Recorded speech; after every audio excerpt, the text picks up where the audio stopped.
ज़मान पाक पे को ऑपरेशन किया जाएगा। इमरान खान साहब के जितने पर्चे हैं उसमें ज़मानतें हो चुकी हुई हैं।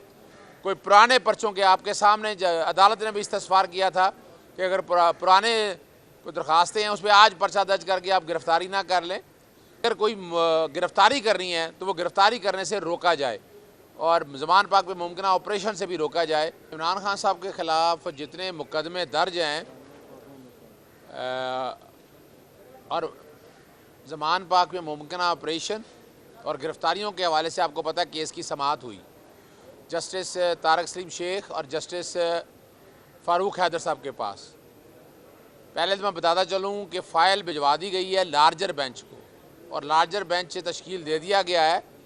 जस्टिस अली बाकर नचवी साहब सरबराही करेंगे, जस्टिस आलिया नीलम साहिबा हैं, जस्टिस तारक सलीम शेख साहब हैं, जस्टिस अनवारुल हक पन्नू साहब हैं और जस्टिस अमजद रफ़ीक साहब हैं। 5 रुकनी बेंच है और गुजारिश की है कि यह केस आज ही लगा दिया जाए। फ़ाइल चीफ जस्टिस साहब के पास में चली गई है और हम उम्मीद करते हैं कि इसकी समाअत जल्दी आ जाएगी। आज ही शायद मुकर्रर हो जाए और वो आज मुकर्रर करने की वजह यही है कि एप्रीहेंशन है कि ज़मान पाक पे को ऑपरेशन किया जाएगा। इमरान खान साहब के जितने पर्चे हैं उसमें ज़मानतें हो चुकी हुई हैं। कोई पुराने पर्चों के आपके सामने अदालत ने भी इस्तफसार किया था कि अगर पुराने कोई दरख्वास्तें हैं उस पर आज पर्चा दर्ज करके आप गिरफ़्तारी ना कर लें। अगर कोई गिरफ़्तारी करनी है तो वो गिरफ़्तारी करने से रोका जाए और ज़मान पाक पे मुमकिन ऑपरेशन से भी रोका जाए।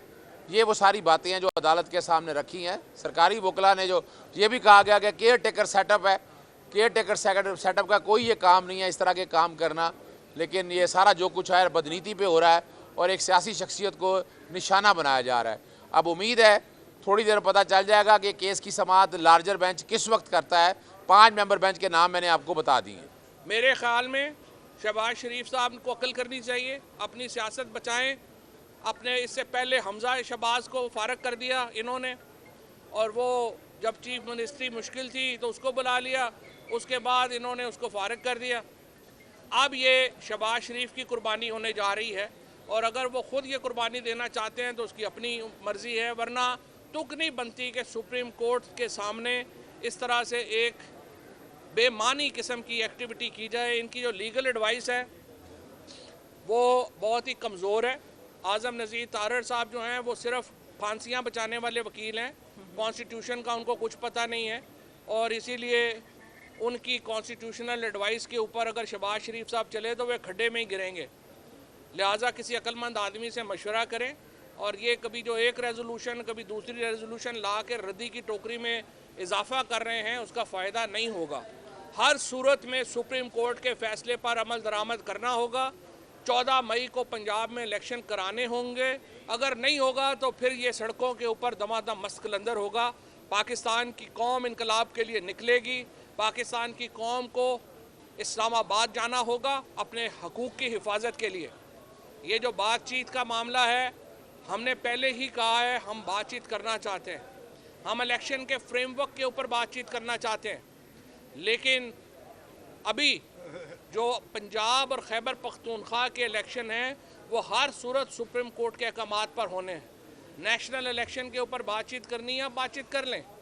सूबाई इलेक्शनों के ऊपर बातचीत का वक्त गुजर चुका है और जो आप इस वक्त जुल्म और दहशत के ज़रिए कभी एक को पकड़ लो, कभी दूसरे को पकड़ लो, कभी तीसरे पे पर्चा करवा दो, इस तरह से मुल्क नहीं चल सकता। 22 करोड़ की आबादी के इस मुल्क को एक मजाक बना के रख दिया है। आज जब श्रीनगर के अंदर G20 कॉन्फ्रेंस हो रही है, जब सऊदी अरेबिया जैसा पाकिस्तान का दोस्त इंडिया में इन्वेस्टमेंट का सोच रहा है और पाकिस्तान में ये जुर्रत नहीं है इस हुकूमत में कि सत्यापाल मलिक जो गवर्नर मकबूजा कश्मीर ने जो बयान दिया उसके ऊपर मजम्मत ही कर दे नरेंद्र मोदी की, वो पाकिस्तान को एक इर्रेलेवेंट मुल्क बना दिया गया है दुनिया में। इस वक्त पाकिस्तान की खारजा पॉलिसी नाकाम तरीन, पाकिस्तान की मुआशी पॉलिसी नाकाम तरीन, इनकी सियासी हिकमत अमली नाकाम तरीन और उसके ऊपर एक आइनी बहरान। ये 4 चीज़ें पाकिस्तान की इस वक्त सलामती को ख़तरा हैं और अगर इनको जल्दी एड्रेस नहीं किया जाता, मैं यहाँ पर ये भी कहना चाहूँगा कि पाकिस्तान के लिए ज़रूरी है सबका मिल बैठना, इस पर कोई दो राय नहीं है, लेकिन आइन के ख़िलाफ़ मिलकर नहीं बैठ सकते।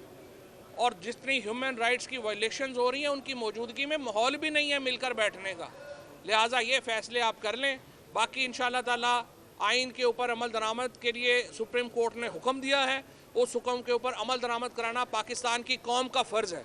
अगर पाकिस्तान की कौम ना निकली और सुप्रीम कोर्ट के उस हुक्म के ऊपर जिसमें सुप्रीम कोर्ट ने पाकिस्तान के अवाम के हकूक़ का तयन किया है, पैरा ना दिया, तो पाकिस्तान के हकूक़, पाकिस्तान में शहरियों के हकूक़ हमेशा के लिए ख़त्म हो जाएंगे।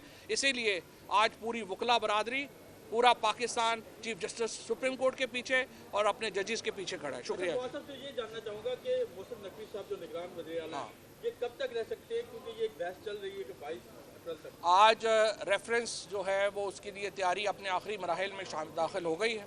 सदर ममलिकत से हमने दरख्वास्त की है कि वो रेफरेंस भेजें।